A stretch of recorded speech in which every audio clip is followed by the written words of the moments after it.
massaggi, tutta roba ottima al centro di Vicenza. Perché queste cose qua? Ancora con queste delibere, cosa ci deve stare, cosa non ci deve stare, quali negozi sì, quali negozi no, il bello, chi lo decide cos'è il bello? Per me il bello è un massaggio, per me il bello è un sexy shop, per me il bello è un bel kebab, non capisco io.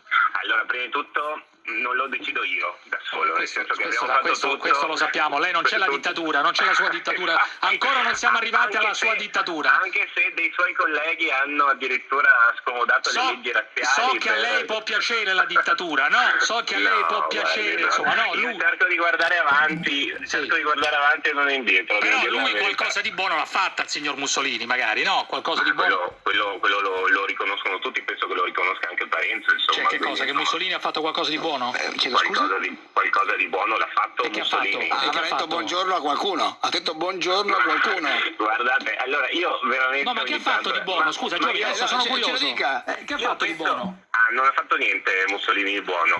Vogliamo parlare delle bonifiche, vogliamo parlare delle... L'Inps. Ma guardi, ma certo, anche quello. I treni vogliamo anche parlare della riforma Gentile fatta durante il fascismo, cioè, ma guardi, non è quello, a me non interessa. No, ma lo so che non ti interessa, però è curioso. La polemica veramente no, assolutamente, però siccome mi hai portato tu su questa cosa qua. No, è che è stato un giornalista che ha parlato di leggi razziali e adesso al di là delle battute... No, le leggi razziali non c'entrano niente, posso dire io, le leggi razziali non dico. Al di là delle battute, una legge stupida, non razziale in questo caso. Il tentativo di denigrare una città che invece non ha nulla a che vedere con razzismo o cose di questo tipo. Ma lasciamo perdere. Questa delibera nasce sulla base di un iter amministrativo previsto da un decreto legislativo pensato poi dal governo Renzi. No, però non la mettiamo così, amico mio, no, non la mettiamo sulle cartuccelle, sulle carte, dai! No, ma non sono le carte, è per dire che lei ha fatto una battuta, io non è che ho deciso qualcosa e non voglio neanche fare il dittatore. No, ma perché non ti piacciono i kebabari al centro? Non lo capisco, andiamo al sodo della questione. Che male ti hanno fatto? Noi vogliamo alzare la qualità dell'offerta. Ma perché il kebab perché nel centro storico della nostra città abbiamo condiviso assieme alle categorie di riferimento una serie di tipologie da non insediare. Per quanto riguarda le nuove aperture, nessuno vuole chiudere quelle che ci sono adesso. No, scusami, quindi, per esempio i prodotti a base di cannabis, meraviglioso, perché non ci possono stare al centro? Io sono contento che le categorie abbiano condiviso questa cosa. No, io non mi sono mai fatto una canna, considero tutte le droghe assolutamente da vietare. Cioè tu pensi che la droga leggera sia uguale?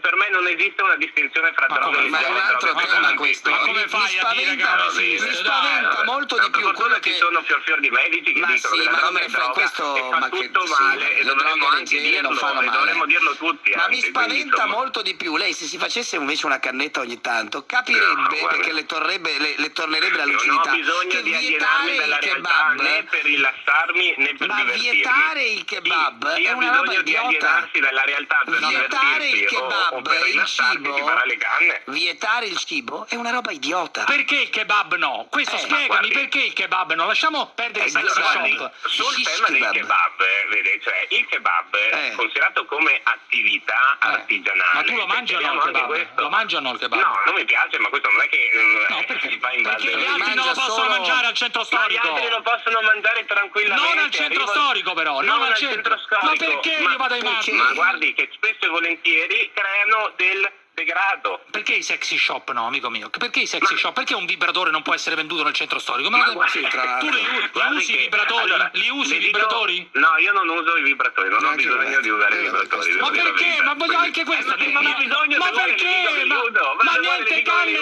Ma io ho capito. No, ma non ho capito perché uno. Va bene, se non li usa sono mettono in grosso. Io vado ai matti. Perché uno non può usare un vibratore? I Fratelli d'Italia non usano i vibratori. Va bene, ma questo mi sta sfuggendo di mano questa cosa, non è che entro nelle case e proibisco alla gente di usare i vibratori. Ma perché gli abitanti del centro storico di Vicenza devono fare 2 chilometri per comprarsi un vibratore e non lo possono comprare sotto casa? Perché il signor Giovine non piacciono i sexy shop e non compra i vibratori. Le aggiungo anche questo, Cruciani, le aggiungo anche questo. Questa cosa di sexy shop, tra l'altro io non l'avevo neanche concepita inizialmente la delibera, mi è stata segnalata dalle categorie che mi hanno chiesto di integrare questa cosa. Le categorie. Ma è un passaggio di legge formale, posso dire, Mussolini è più avrebbe concesso questa cosa perché, perché era un porco tremendo, signor Mussolini, era un maiale tremendo, signor Mussolini. Signor Mussolini era un maiale tremendo. Certo, ma questo avrebbe consentito. Altro che Dio, patria e famiglia! Di famiglia ne aveva due quello lì! Altro che Dio, patria e famiglia! Il sexy shop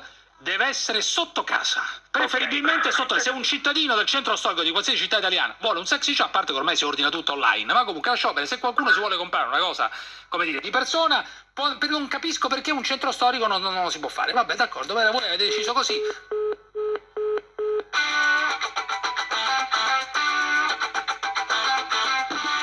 Guarda che è incredibile, è caduta pure la linea, guarda che è incredibile. Incredibile. Non capisco perché. Lui non dice niente. Ma come non dico niente? Scusa, l'ho criticato, l'ho massacrato per 5-6 minuti. Ma che a secondo, che cosa? Comunque, la classica frase Mussolini ha fatto anche delle cose buone. La trovo sempre un must, una cosa mi emoziona sempre quando qualcuno la pronuncia, non so perché, mi emoziona sempre, non per il contenuto. Hakim o Hashim, provincia di Sondrio, vai. Sì, però diciamo che nessuno aveva scritto nell'articolo della Repubblica che le leggi sono leggi razziali, cioè l'aveva detto il consigliere comunale questa cosa. Hakim, provincia di Sondrio, ma che cazzo me ne frega? No, il signore lì, come si chiama? Ma che cazzo me ne frega? A me di quello che ha scritto Repubblica, il fratello d'Italia. Il fratello d'Italia ha detto che era stato il giornalista a scriverlo. Si difenderà Repubblica, che cazzo me ne frega a me? Il consigliere comunale Sandro Pupillo a dirlo. Vabbè, Hakim, provincia di Sondrio, dai. Sì, ciao. Ascolta, io ho chiamato per intervenire su un'altra cosa, però intervengo perché ho sentito la parodia di